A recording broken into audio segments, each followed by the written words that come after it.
अलंकापुरी पुण्यभूमी पवित्र, तिथे नांदतो ज्ञान राजा सुपात्र.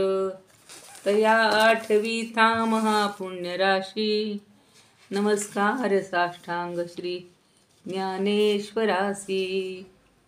माता यस्य तपस्विनी च जनको, वैराग्य रागान्वित भ्रातारो गुरुणा निवृत्तिसहिता निर्वृत्तिका संस्थिताः.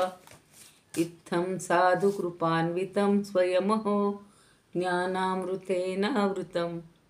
वन्दे तं करुणाकरं प्रभुवरं श्रीसंत ज्ञानेश्वरं. श्रीसंत ज्ञानेश्वरं. ज्ञानेश्वर महाराज की जय. पंढरीनाथ भगवान की जय. जय तू श्रीकृष्ण, जय तू ज्ञानेश्वर.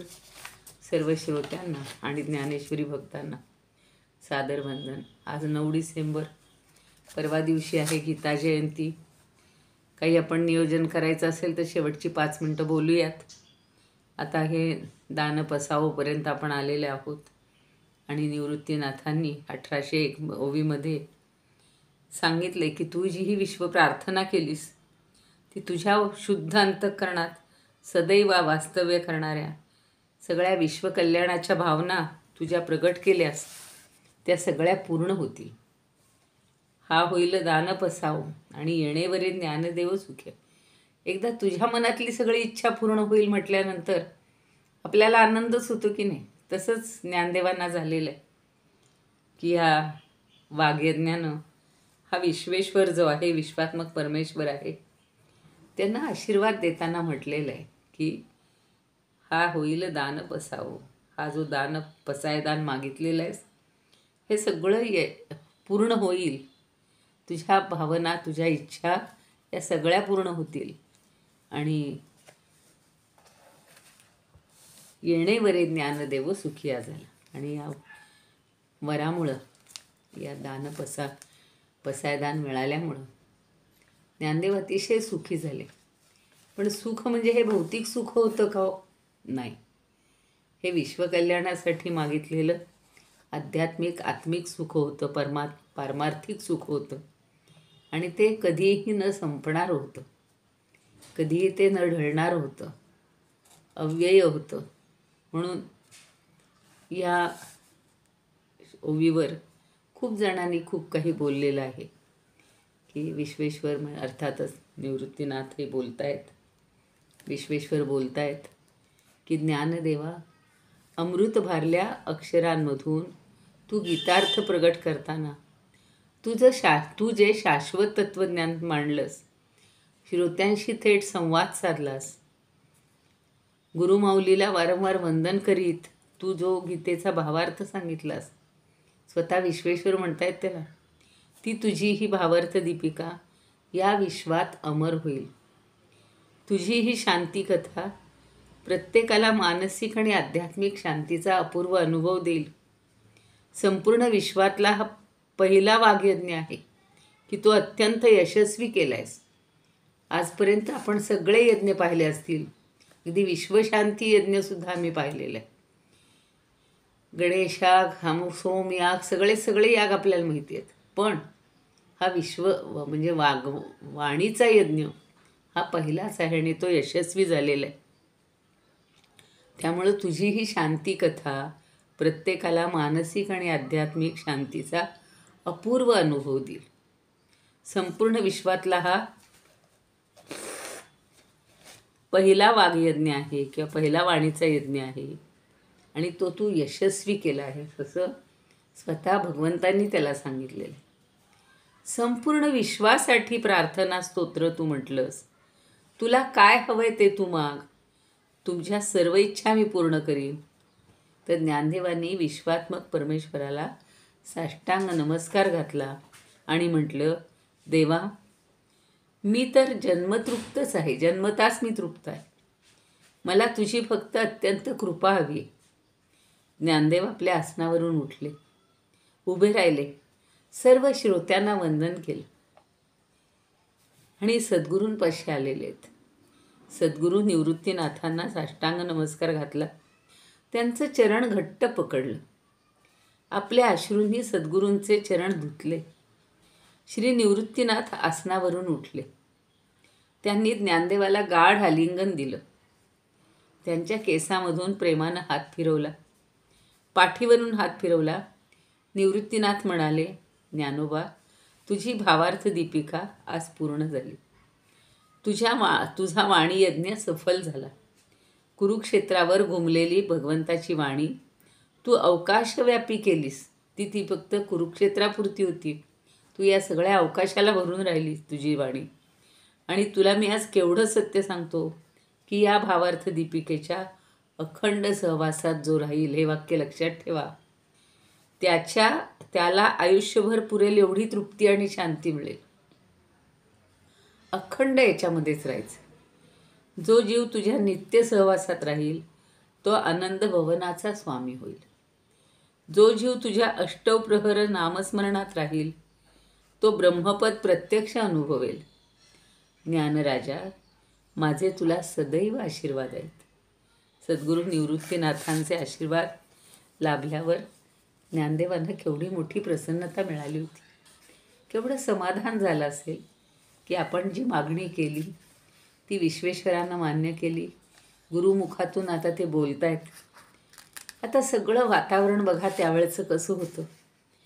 तर शांत होतं सगळं. देवळातले सगळे श्रोते ज्ञानदेवांभोवती जमा झाले. प्रत्येकाला वाटत होतं ज्ञानदेवांशी 2 शब्द तरी बोलावेत, त्यांना आशीर्वाद द्यावेत. ज्ञानदेव हात जोडून उभे राहिले. गर्दी वाढत होती. ज्ञानदेव आपल्या आईच्या आठवणींनी व्याकुळ झाले होते. मध्यंतरीच्या काळात थोडासा टप्पा ओलांडल्यावर शेवटी आपण पाहिलं होतं की मातापित्यांनी त्याला गाभाऱ्यात दर्शन दिलेलं होतं. पण अजूनही आता अगदी शेवट झालेला आहे. पसायदानही परिपूर्णतेला गेलेलं आहे. पुन्हा त्यांना आपल्या मातेची ओढ लागलेली आणि ते अगदी व्याकुळ झालेले आहेत. त्यांना कसलंच भान नव्हतं. इतक्यात त्या गर्दीतून वाट काढीत एक तेजपुंज जोडपं तिथं आलेलं आहे. वृद्ध स्त्रीच्या कपाळावर मोठं कुंकू होतं. नाकात नथ होती. इरकली लुगडं नेसलेल्या स्त्रीच्या हातात एक तबक होतं. त्यात उपरणं आणि पागोटं होतं. तिनं ज्ञानदेवांना अतिशय प्रेमाने हाक मारली. ज्ञानू बाळू, अरे मी आले, तुझी दृष्ट काढायला आले. ज्ञानदेव एकदम चमकले. ही तर आपल्या आईची हाक. त्यांनी समोर पाहिलं. त्यांची आई आणि वडील दोघंही समोर उभे होते. आईनं ज्ञानदेवाची दृष्ट काढली. वडिलांनी ज्ञानदेवाच्या अंगावर उपरणं घातलं. डोईला पागोटं गुंडाळलं. हे सारं निमिषार्धात घडलं. श्री निवृत्तीनाथांनी ज्ञानदेवांना म्हटलं, ज्ञानदेवा, भेट घडली ना. ज्ञानदेव मनोमनी समजले. आपल्या सद्गुरू रायांनी आपल्या मनातलं वांछित ओळखून ही भेट घडवलेली आहे. सगळं सद्गुरू राय करतायत त्याची. हे ज्ञानदेवांच्या लक्षात आलं. श्रोत्यांनी ज्ञानदेवांच्या नावाचा गजर सुरू केला. ज्ञानेश्वर महाराज की जय. माऊली ज्ञानेश्वर महाराज की जय. भर दुपारी ज्ञानेश्वरीच्या अपूर्व सांगतेचा सोहळा सुरू झाला. बाहेर मध्यान्नीचा सूर्य तळपत होता. परंतु मोहिनी राजाच्या मंदिरात मात्र पौर्णिमेचं चांदणं पसरलं होतं. मुक्ताईनं सर्वांना साखर दिली. सोपांना सर्वांना बुक्का लावत होता. मंदिरातल्या आनंदाला उधाण आलं होतं. तरीही प्रत्येकाच्या मनी एकच खंत होती, उद्यापासून ज्ञानदेवांचा सहवास नाही. गीतेवरलं ते अप्रतिम भाष्य नाही. दृष्टांताचा नक्षत्र सडा नाही. आणि न राहून श्रोता पुढे आला आणि ज्ञानदेवांना नमस्कार करून म्हणाला, ज्ञानदेवा, तुझं पसायदान एवढं अपूर्व होतं की तू आम्हा सर्वांची माऊली झालास. म्हणून माऊली एक विचारतो, उद्यापासून आम्ही ते काय करायचं आता? आम्ही काय करायचं रे आता? ही छोटी मुक्ताई मगाशी अशी म्हणत होती, आज संध्याकाळीच तुम्ही आळंदीला जायला निघणार वाटतं. माऊली, तू जिथं असशील तिथं आम्ही यावं. ज्ञानदेव त्या वृद्ध श्रोत्याकडे पाहून मंद हसत म्हणाले, आजोबा तुम्ही या ना माझ्याबरोबर. काही दिवस आळंदीत राहू. सगळी घटना कुठं घडली आपण अनुभवलेलं आहे. नेवाशाच्या मोहिनी राजाच्या मंदिरात आणि लिहिली गेली त्या ज्या दगडाला टेकून त्याचं आपण दर्शन घेतलेलं आहे. आणि आता ते सगळी पूर्ण झाल्यानंतर या मोहिनी राजाच्या मंदिरातून बाहेर पडून आता ही मंडळी सगळी आळंदीला जायला निघणार आहे. पण ते म्हणतात काही दिवस आळंदीला राहू. पण खरं सांगू का आजोबा, आता श्री विठ्ठलाला उराउरी भेटायची ओढ लागली आहे बघा.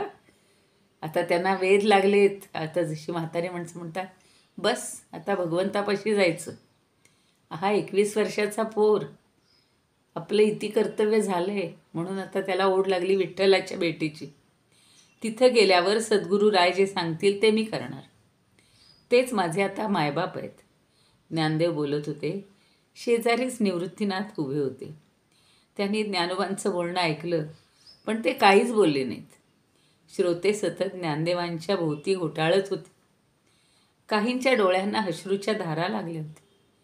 सायंकाली उन्हं बाहेर पसरू लागली होती. हीच अगदी वेळ आपली जी ज्या वेळेला संपते तीच ही वेळ आहे. ज्ञानदेव मंदिराच्या बाहेर निघाले. श्री निवृत्तीनाथ त्यांच्यासोबतच होते. मुक्ताई सोपाना सकाळपासून मौन पांघरून बसली होती.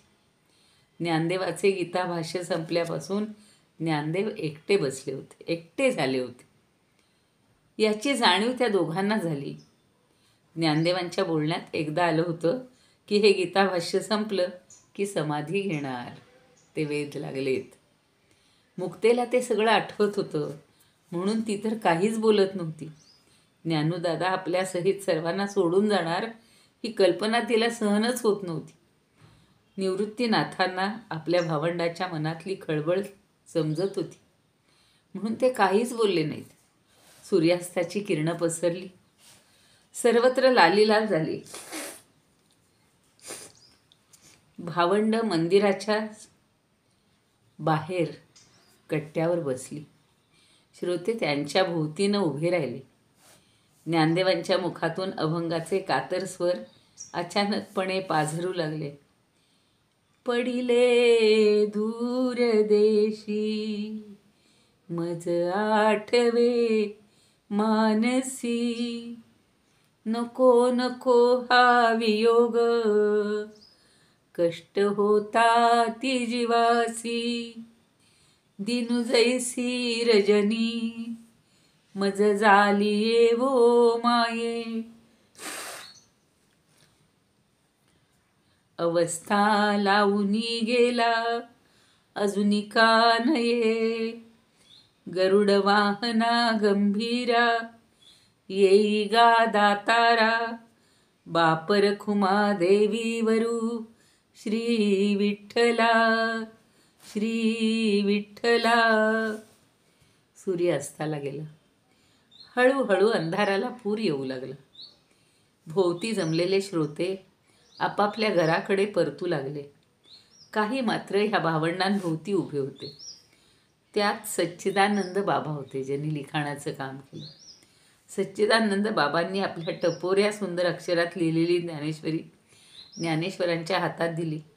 त्यांनी ज्ञानदेवांना साष्टांग नमस्कार केला. ज्ञानदेवांच्या शांत शीतल चेहऱ्यावर पौर्णिमेचं चांदणं पसरलं होतं. ज्ञानदेवांनी बाबांना उठवलं. म्हटलं, बाबा केवढं अपूर्व कार्य केलं तुम्ही. माझ्या मुखातून माझे सद्गुरुराय प्रत्यक्ष बोलत होते आणि हे सारं तुम्ही लिहून घेत होतात. बाबा तुमचे नाव विश्वंभर आहे, होणार विश्वभर होणार. असं म्हणून ज्ञानदेवांनी सच्चिदानंद बाबांना साष्टांग नमस्कार घातला. बाबांना विलक्षण संकोच वाटला की आपण फक्त लेखनिकाचं काम केलं, मी काय केलं असं त्यांना वाटत असतं. म्हणाले, ज्ञानदेवा मी तुझ्या वडिलांसमान म्हणून हा नमस्कार मी स्वीकारला बरं. परंतु माऊली तू विश्वबंद झालीस. पैठणात तू मला हाक मारलीस म्हणून तर मला नव्यानं जाग आली. नवे आत्मतत्व माझ्या मृतदेहात रुजवलंस. माऊली मला वाटतं तुझी जिथे जिथे पावले पडतील त्याच पावलांचा मागोवा घेत माझं सगळं आयुष्य मी तुझ्या सेवेतच वेचणार. फक्त तुझे मला आशीर्वाद हवेत. रात्र कोंदाटू लागली. श्री निवृत्तीनाथ म्हणाले, ज्ञानोबा, षष्ठीचा चंद्रोदय झाला. गीता भाष्याचा चंदन सुगंध विश्वभर पसरणार. उद्या पहाटे आपण आळंदीला निघूया. सच्चिदानंद बाबा, तुम्ही आमच्याच बरोबर चला. ज्ञानोबानं विश्वचमत्कार केला. भगवंताची वाणी रसाळ मराठी भाषेत उलगडून सांगितली. आता ज्ञानोबा, तू तुझे अवकाशव्यापी आत्मतत्व प्रगट कर. तुझं प्रज्ञावैभव प्रगट कर. तुझे कार्य अजून संपलेलं नाही. तुझ्या अवतारी कार्याचे अनुभवामृत अजून सगळ्यांना मिळू देत. विश्वाला कळायला हवं. गेले काही मास तू भगवंताच्या वाणीवर अमर भाष्य केलंस. तू प्रज्ञेचा सूर्य आहेस. तू आज पसायदान मागताना म्हणालास की चंद्रमे जे अलांछन, मार्तंड जे तापहीन. हे ज्ञानदेवा, ही विश्व प्रार्थनेतली ओळ हे तुझ्या अवतार कार्याचं मूर्त रूप आहे. श्री निवृत्तीनाथांचे हे अमृत भारले सत्यकथन ऐकताना मुक्ताईला खूप आनंद झाला. ज्ञानदेव समाधी घेणार या जीव व्याकुळ करणाऱ्या चिंतेचं काळेभोर ढग थोडा वेळ दूर झाले. मुक्ताई प्रसन्नपणे हसली. सद्गुरू रायानं खरं तर मुक्ताईच्या मनातली ही खळबळ केव्हाच ओळखली होती. ते मुक्ताईला म्हणाले, आदी माये, तूच आता ज्ञानदेवाचा हात प्रेमानं धरायचा. तू त्याची आई आणि हा माझा ज्ञानदेव साऱ्या विश्वाची माऊली. अजून पहाट व्हायची होती. मोहिनी राजाच्या मंदिरात ती चारीही भावंड आली. ज्ञानदेवांनी मोहिनी राजाला साष्टांग नमस्कार घातला. सद्गुरूंना साष्टांग नमस्कार घातला. वाहणाऱ्या प्रवरेला नमस्कार केला आणि सर्वजण आळंदीच्या दिशेनं निघाले. पहाट झाली त्यांच्या आयुष्याची. तेव्हा पूर्व दिशेला लालभडक सूर्य क्षितिजाच्या काठावर डोकावत होता. आता त्याचा सगळा थोडासा मागोवा घेतलेला आहे.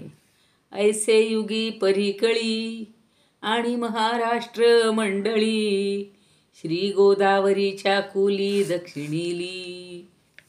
म्हणजे काय की कलियुगात, कळी म्हणजे कलियुगात, ऐसे युगी परिकळी म्हणजे अशा कळीयुगामध्ये आणि महाराष्ट्र मंडळी, सांप्रत महाराष्ट्र नामक मंडळात म्हणजेच प्रदेशात, श्री गोदावरीच्या कुली, कुली म्हणजे काठावर, तीरावर,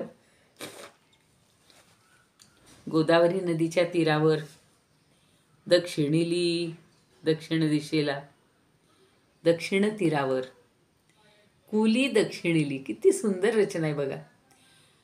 म्हणजे त्या इकारांत, त्या शब्दांना एक वेगळी ओढ आहे, गोडी आहे बघा. त्रिभुवनैक पवित्र अनादि पंचकोश क्षेत्र, जेथ जगाचे जीवसूत्र श्री महालया असे. त्रिभुवनैक पवित्र, या त्रिभुवनात एकमेव पवित्र असणारं आणि अनादि पंचक्रोश क्षेत्र, आणि अनादि पंचक्रोशी ही जी नेवास आहे, हे नेवासे नावाचं जे क्षेत्र आहे हे काय आहे, जेथ जगाचे जीवसूत्र. अहो, ज्या ठिकाणी संपूर्ण विश्वाचं जीवनसूत्र हे सांगितलं गेले, श्री महालया असे. महालय म्हणजे मोहिनी राजाचं वास्तव्य जिथं आहे त्याला महालय. महा म्हणजे मोठं, आलय म्हणजे मंदिर.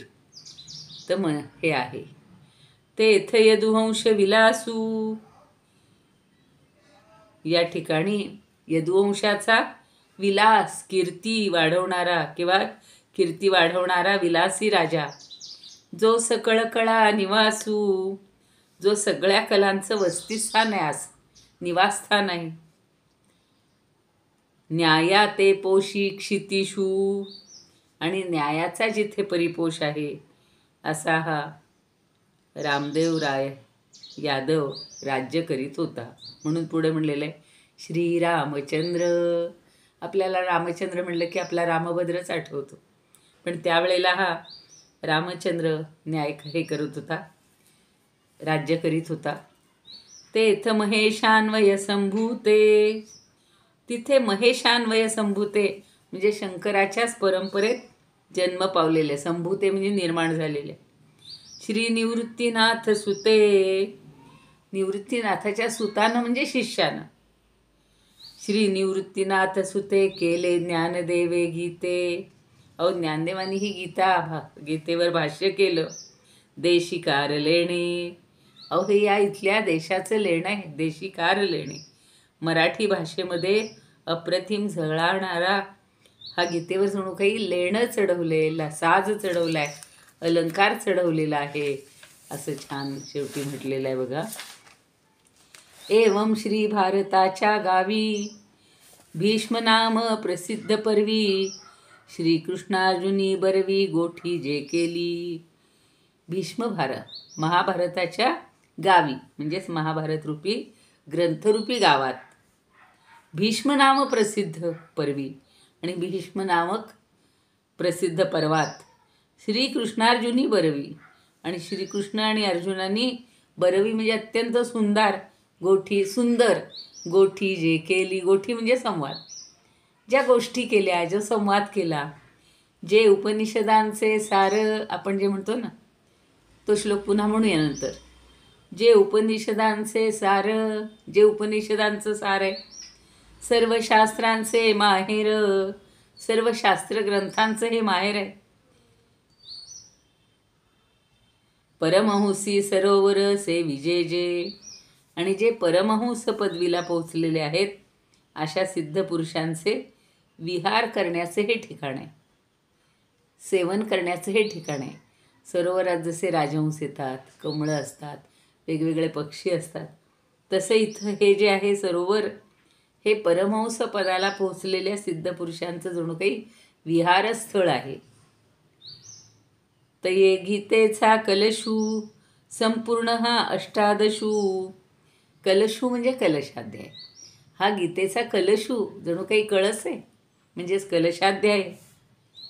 संपूर्ण हा अष्टादशू हा 18वा अध्याय गीतेचा कळस. कुणी केलाय? संपूर्ण म्हणे निवृत्तीदासू ज्ञानदेव. तर निवृत्तीनाथांचे जे परमशिष्य श्री ज्ञानदेव यांनी हा कलशाध्याय पूर्ण केला. पुढती पुढती पुढती या ग्रंथ पुण्य संपत्ती. पुढती पुढती पुढती म्हणजे उत्तरोत्तर, पुढे पुढे पुढे या ग्रंथाच्या पुण्यरूप संपत्तीनं काय होईल?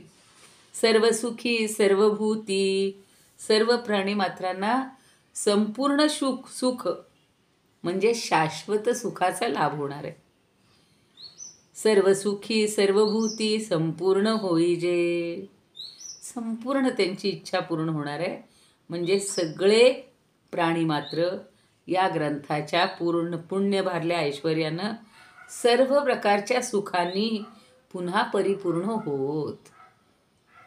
म्हणजे आत्ता तर त्यांना सगळं ऐकल्यानंतर मिळालेलंच आहे, पण हे जे शेवटी देशिकार लेणं सगळं पूर्ण झालं तर यामुळं त्यांना सर्व प्रकारचं चिरंतन सुख मिळू देत. शके 1212 ते टीका केली ज्ञानेश्वरे. सच्चिदानंद बाबा आदरे लेखकू झाला. आता ही कधी लिहिली गेली तर 1212 म्हणजे 1212. कसा संख्या छान आहे बघा. 1212व्या शतकात 12 पुढं वर्ष असताना ते टीका केली ज्ञानेश्वरे. ही टीका ज्ञानदेवांनी मराठीमध्ये केली. आणि सच्चिदानंद बाबा आदरे, या सच्चिदानंद बाबांनी आदरानं अत्यंत प्रेमानं लेखकू झाला, लेखन केलं, सुंदर अक्षरात लिहून काढली. तर एकनाथ महाराजांना स्वप्नातीमध्ये येऊन ज्ञानदेवांनी सांगितलं होतं की माझ्या गळ्याभोवती आजान वृक्षाची मुळी टोचती आहे, तर तू येऊन ती बाजूला कर. आणि म्हणून ते तिथं गेले, त्या समाधीच्या जागी पाहिलं तर ती मुळी त्यांना टोचत होती, रुतत होती, ती बाजूला केलेली आहे. आणि नंतर ज्ञानदेवांनी सांगितलं की आता ही ज्ञानेश्वरी पुन्हा एकदा संशोधित करून जगापुढे आणा. तो सगळा भाग आता पुढच्या शेवटच्या 5 ओव्यांमध्ये सांगितलेला आहे. होईल बहुतेक आज, बघूया. श्री शके 1506 तारण नाम संवत्सरी एका जनार्दने अत्यादरी गीता ज्ञानेश्वरी प्रतिशुद्ध केली. जे आत्ता मी सांगितलं ते की शालिवान शक 1506 मध्ये तारण नाम संवत्सर, जसं आत्ता आपलं क्रोधी नाम संवत्सर, प्रत्येक संवत्सराला एक नाव असतं. तर जनार्दन महाराजांचे जे परमशिष्य एकनाथ महाराज, त्यांनी अत्यंत आदरानं अत्यादरी गीता ज्ञानेश्वरी प्रतिशुद्ध केली. त्यांनी ही गीता ज्ञानेश्वरी मूळ प्रतीप्रमाणे शुद्ध केली. आणि ज्ञानदेवांचा मूळचा जो ग्रंथ आहे तो अतिशुद्ध आहे. ग्रंथपूर्वीचं अतिशुद्ध, परिपाठांतरी शुद्धबद्ध. मुळात तो शुद्ध आहे, पण ग्रंथावरून ग्रंथ नक्कल जेव्हा केली जाते त्यावेळेला काही ठिकाणी भलत्याच ओव्या, भलतीच पाठांतरं, म्हणजे पाठभेद ज्याला म्हणतो ते घातलेले असतात. परिपाठांतरी शुद्धबद्ध तो शोधून या एवं विध प्रतिशुद्ध सिद्ध ज्ञानेश्वरी. तर त्या सगळ्या गोष्टी पाठभेदांचं शुद्धीकरण करून मूळ प्रतीप्रमाणे नवीन शुद्ध स्वरूपातली ही ज्ञानेश्वरी एकनाथांनी पुन्हा लिहून काढली आणि ज्ञानेश्वरीची प्रत शुद्ध केली. नमो ज्ञानेश्वरा निष्कलंका जयाची गीतेची वाचिता टीका. ज्ञान होय लोका अतिभाविका ग्रंथार्थिया. मग ते म्हणतात की ज्यांची ही गीतेवरची टीका वाचल्यानंतर भाविक आणि धार्मिक वृत्तीच्या साधकांना, अतिभाविका आणि गीतेची वाचिता टीका, अत्यंत भाविक जे लोक आहेत, अत्यंत धार्मिक वृत्तीच्या लोकांना, साधकांना, भक्तांना, सर्वसाधारण माणसांना त्याचा ज्ञान होय लोका, सगळ्या लोकांना याचा लाभ होऊ देत. लाभ घडतो आणि ते अत्यंत निष्कलंक जगद्वंद्य परमपवित्र ज्ञानेश्वर महाराजांना मी नमस्कार वारंवार करतो. बहुकाळ पर्वणी गोमटी भाद्रपद मास कपिला षष्ठी प्रतिष्ठानी गोदातटी लेखन कामाष्ठी पूर्ण संपूर्ण झाली. आता पुन्हा ते सांगतायत की पुष्कळ काळानं प्राप्त झालेला हा उत्तम कपिला षष्ठीचा योग, आपण म्हणतो ना कपिला षष्ठी, भाद्रपद मासात आला आणि ती भाद्रपद वद्य षष्ठी आज पैठण क्षेत्री ज्ञानदेवांची शुद्ध प्रत पूर्ण झाली, लेखन कामासाठी पूर्ण झाली. आणि हे शुद्धीचं लेखन कार्य स्वामींच्या कृपेनं झाले. त्यांचे जनार्दन स्वामी हे गुरु होते, तर त्यांच्या कृपेनं हे पूर्ण झालेलं आहे. ज्ञानेश्वरी पाठी जो ओवी करील मराठी तेणे अमृताचे ताटी जाणन रोटी ठेविली. आता या शुद्ध केलेल्या ज्ञानेश्वरीच्या पाठात जर कोणी आपली मराठी ओवी अंतर्भूत करील तर त्यानं अमृताच्या ताटात करवंटी ठेवल्यासारखं होईल असं समजावं. काय सुंदर कल्पना केली बघा. तेणे अमृताची ताटी जाणन रोटी ठेविली. छान पंचपक्वान्नाचं ताट आहे, त्याच्यात कोणीतरी एखादी नरवंटी आणून ठेवली, करवंटी आणून ठेवली तर त्याचा सगळा हे जाईल नाही का. तसं ही इतकी आता ओवीबद्ध छान ज्ञानेश्वरी आहे. हे जणू काही अमृताचं ताट आहे आणि या ताटामध्ये असं कोणीतरी आता काहीतरी मराठी ओवी घालू नये हे सांगायचा उद्देश आहे. इति श्रीमद्भगवद्गीतासु उपनिषत्सु ब्रह्मविद्यायां योगशास्त्रे श्रीकृष्णार्जुन संवादे सर्वगीतार्थसंग्रहो नाम 18 आपण म्हणतो मोक्ष संन्यास योगो नाम 18 इति श्री ज्ञानेश्वर विरचितायां भावार्थ दीपिकायां 18 समाप्तः. श्रीकृष्णार्पणमस्तु. शुभं भवतु. हरये नमः. हरये नमः. हरये नमः. आता आपण सगळे मिळून विश्वात्मक पुन्हा एकदा पसायदान म्हणूया. आता विश्वात्मके देवे येणे वाग्यज्ञे तोषावे तोषो निमज द्यावे पसाय दान हे जे खळांची व्यंकटी सांडो तया सत्कर्मी रती वाढो भूतान परस्परे पडो मैत्र जीवांचे दुरितांचे तिमिर जावो विश्वस्वधर्म सूर्ये पाहो जो जे वांछील तो ते लाहो प्राणी जाती वर्षथ सकळ मंगळी ईश्वर निष्ठांची मांदियाळी अनवरत भूमंडळी भेट तू भूता चला कल्पतरूंचे आरव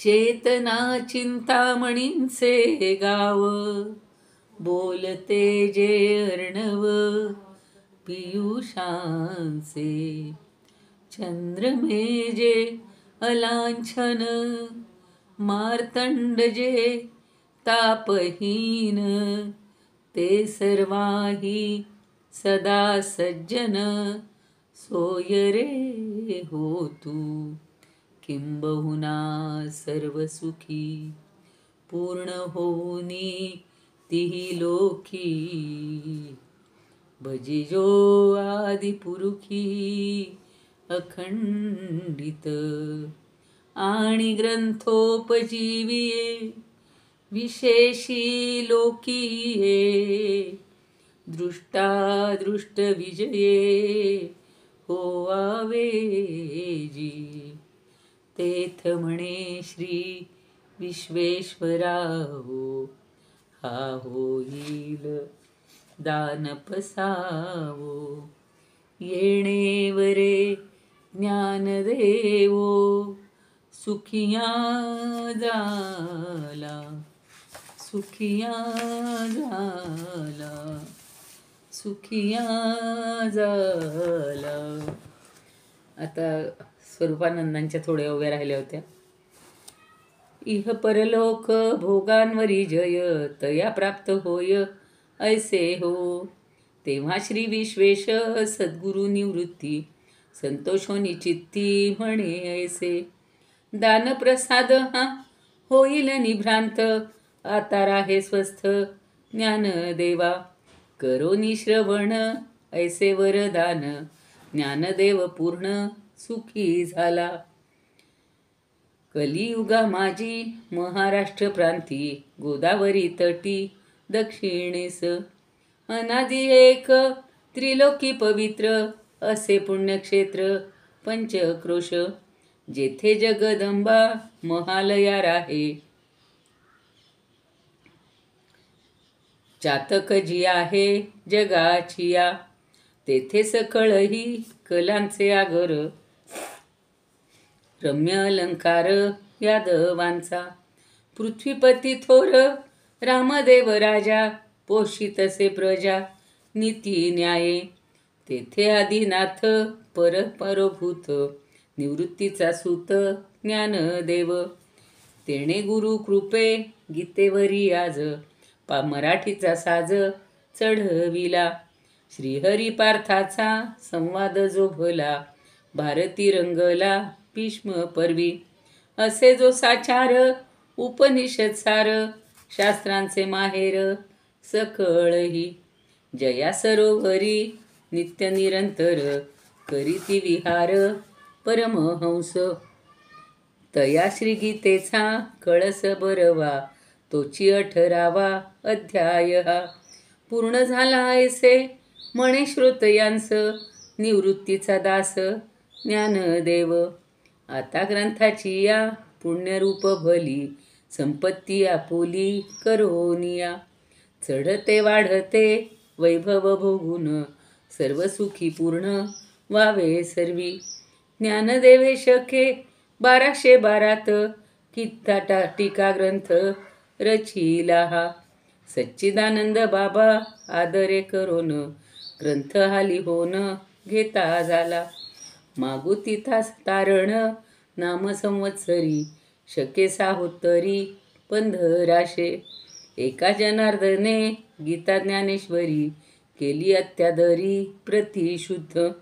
असोनी आधीच ग्रंथ अतिशुद्ध झाला जो अशुद्ध पाठांतरी. तोची संशोधून येथे ऐशा परी केली ज्ञानेश्वरी प्रतिशुद्ध. जयाची गीतेची वाचिता ही टीका होय ज्ञानलोका भाविकांसी. तया निष्कलंक ज्ञानदेवा लागी वंदोनी अष्टांगी भक्ती भावे. भाद्रपद मासी कपिला षष्ठीचा पाहोनी आसाचा पर्व काळ.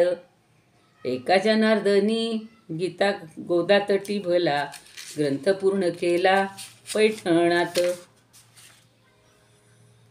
इथंच थांबूया आपण. इदमुपकर्तुं भुवन मंडलम समुदितमिव भास्करं सादरं वंदे ज्ञानेश्वरं.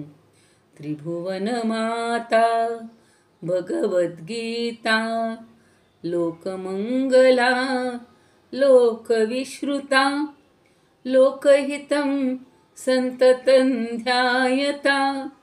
येन ज्ञानेश्वरी विरचिता श्रित्वा प्राकृतगिरं सादरं वंदे ज्ञानेश्वरं सादरं वंदे ज्ञानेश्वरम्. आरती ज्ञानराजा महाकैवल्य तेजा सेविती साधू संत मनुवेधला माझा. आरती ज्ञानराजा लोपले ज्ञान जगी हित नेणती कोणी. अवतार पांडुरंग नाव ठेविले ज्ञानी. आरती ज्ञानराजा कनकाचे ताट करी उभ्या गोपिका नारी. नारद तुंबरू हो सामगायन करी. आरती ज्ञानराजा प्रगट गुह्य बोले विश्वब्रह्मची केले. राम जनार्दनी पायी मस्तक ठेविले. आरती ज्ञानराजा महाकैवल्य तेजा सेविती साधू संत मनुवेधला माझा. आरती ज्ञानराजा. ज्ञानेश्वर महाराज की जय. पंढरीनाथ भगवान की जय.